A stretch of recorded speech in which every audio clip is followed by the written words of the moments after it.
That time, if you wanted to get advanced in science and technology, it was compulsory you learnt Arabic. Arabic was the language on top of the world. Today, where is it? Who's to blame? We are to blame.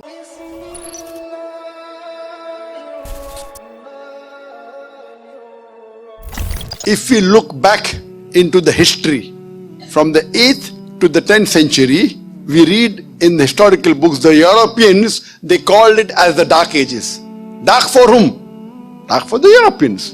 The Arabs, the advancement they made in science and technology was phenomenal.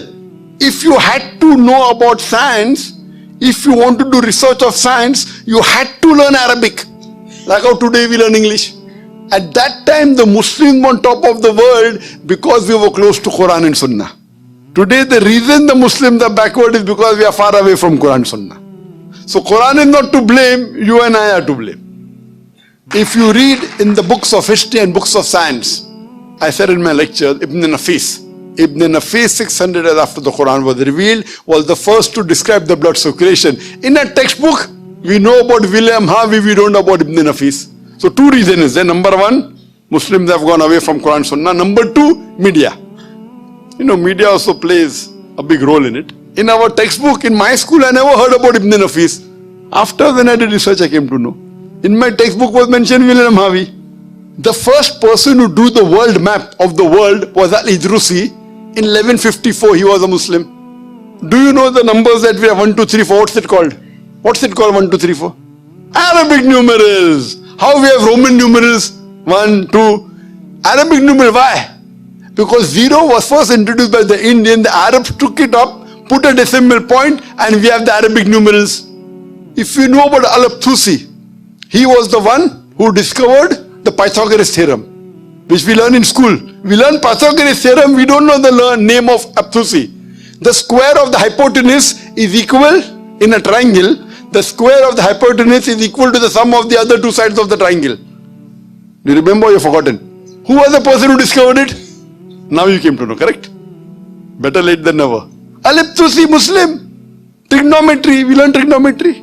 Who is the main person of trigonometry? Al-Biruni. We learn chemistry. Who's the father of chemistry? We know Geber. It's not Geber, it is Jabir ibn Hayyan. They want to, change the name, westernize it, Geber. So Geber looks like a westerner, sounds like a westerner, correct? It is Jabir ibn Hayyan. He is the father of chemistry, wrote more than 200 pages, 2000 pages. He was the first who distilled alcohol. Alcohol comes from the Arabic word al-gul. Alcohol is Arabic, al-gul meaning evil spirit.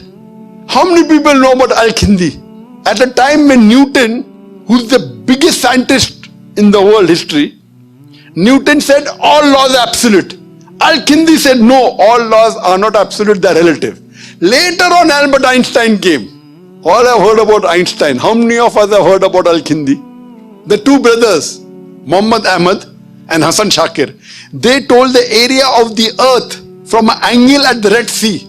At the time when we didn't even sure whether the earth was spherical or not. At that time they told the area of the earth which was quite accurate. If you read about Ali ibn Abbas, he wrote 2000 pages on medicine.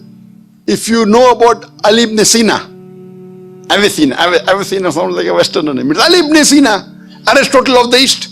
You can keep on giving examples. Muslims were on top of the world because we were close to Quran and Sunnah. Today, we are far away from the Quran and Sunnah.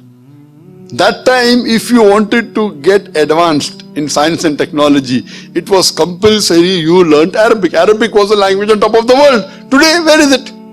Who's to blame? We are to blame. So my request to all the Muslim brothers and sisters, you go back to the Quran. Study the Quran. Quran is the most positive book in the world.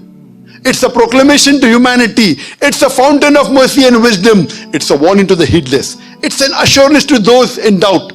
It's a solace to the suffering and a hope to those in despair. You can get all these benefits only if you read the Quran with understanding. If you don't know Arabic, read the translation of the Quran in the language you understand the best. Implement it, inshallah, it will be a guidance for you for your full life and you'll see your life change.